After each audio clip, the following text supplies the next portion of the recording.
उत्तर प्रदेश माध्यमिक शिक्षा के विद्यालयों में नियुक्त तदर्थ शिक्षकों को करीब 20 महीने से वेतन नहीं मिल रहा है। इसको लेकर सैकड़ों की संख्या में तदर्थ शिक्षक कई हफ्तों से राजधानी लखनऊ के पार्क रोड स्थित माध्यमिक शिक्षा निदेशालय के सामने याचना और उपवास कर रहे हैं। वहीं धरने पर बैठे हुए आज उन्हें 24 दिन हो गए। इसके अलावा कुछ तदर्थ शिक्षकों ने उपवास भी रखा हुआ है।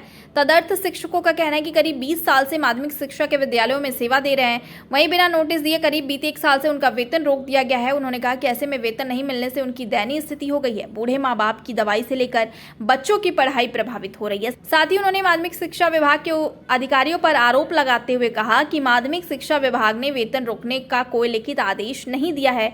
उन्होंने मनमाने तरीके से वेतन को रोका है। शिक्षा अधिकारियों ने सुप्रीम कोर्ट के आदेश की गलत व्याख्या कर तदर्थ शिक्षकों का वेतन रोका है। इसके अलावा उन्होंने कहा कि मुख्यमंत्री योगी आदित्यनाथ से हम अपने वेतन और सेवा सुरक्षा की मांग करते हैं। जब तक हमारी मांग पूरी नहीं होगी तब तक हम लोग यहां प्रदर्शन करते रहेंगे। इस प्रदर्शन में राजमणि सिंह, सुशील कुमार शुक्ला, सौरभ मिश्रा, राजेश पांडे, राम कुमार शुक्ल, सुनील कुमार सिंह, राजकुमार पांडे, अंजनी वाजपेयी, अनिल त्रिपाठी, प्रतापगढ़, आलोक त्रिपाठी, किरण चौहान, अरुण सिंह समेत सैकड़ों की संख्या में तदर्थ शिक्षक धरने पर बैठे हैं। हम लोगों का 12 महीने से बिना सोकाल नोटिस, बिना कोई लिखित आदेश के हमारा वेतन अवरुद्ध कर दिया गया है। उसी वेतन के संबंध में हम याचना का कार्यक्रम कर रहे हैं। वेतन देने की सहमति तो बन चुकी है, लेकिन हमारी सेवा सुरक्षा के साथ कुछ छेड़छाड़ किया जा रहा है, जिसको हमें मंजूर नहीं है, क्योंकि हम पूर्णकालिक शिक्षक हैं। 25 वर्षों से हम लोग अध्यापन कार्य कर रहे हैं।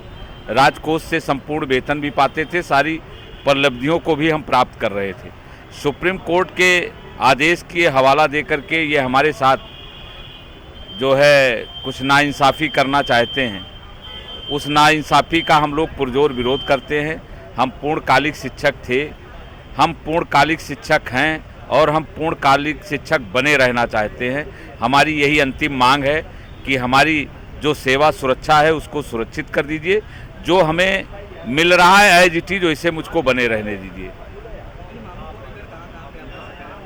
हम लोगों ने अपने मांगों को लेकर के 1.5 वर्ष तक लगभग सरकार, शासन और पार्टी के जितने वरिष्ठ पदाधिकारी हैं, उसमें पार्टी के वरिष्ठ पदाधिकारियों में प्रदेश प्रभारी, राष्ट्रीय संगठन मंत्री, प्रदेश अध्यक्ष और सरकार के सभी वरिष्ठ मंत्री, डिप्टी सीएम और जो भी प्रभावशाली मिनिस्टर हैं, और माननीय इसके पहले संगठन मंत्री सुनील बंसल जी हुआ करते थे, बहुत ताकतवर थे, उनसे भी हम लोगों ने संपर्क करके और सबसे याचना किया।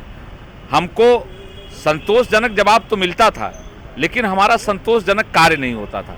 किसी पार्टी के पदाधिकारी ने या किसी मंत्री ने ये नहीं कहा आज तक कि हमारा वेतन नहीं मिलेगा, हमारी सेवा सुरक्षित नहीं रहेगी। ये सब आश्वासन देते रहे, लेकिन हमारे साथ कहीं किसी भी प्रकार का न्याय नहीं हो पाया। अंतोगत्वा हमको थक हार करके हमको इस याचना के कार्यक्रम पर आकर के सभी शिक्षक साथियों के साथ सरकार से और शासन के अधिकारियों से याचना के रूप में हम यहाँ बैठे हैं। आज सर्वशक्तिमान सत्ता के जो संवाहक हैं, आज हमारे महाबली बजरंग बली जी, उनके चरणों में अपने प्रार्थना पत्र का आवेदन दे करके हमने निवेदन किया है।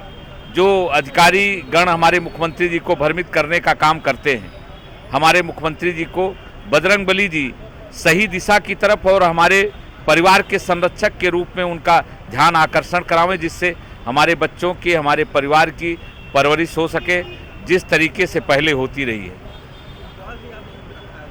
हमारा उपवास भी चल रहा है। हमारे कई साथी, दर्जनों साथी जो है अलग अलग दिन रहते हैं, तो ये मेरा 10वां दिन है उपवास का।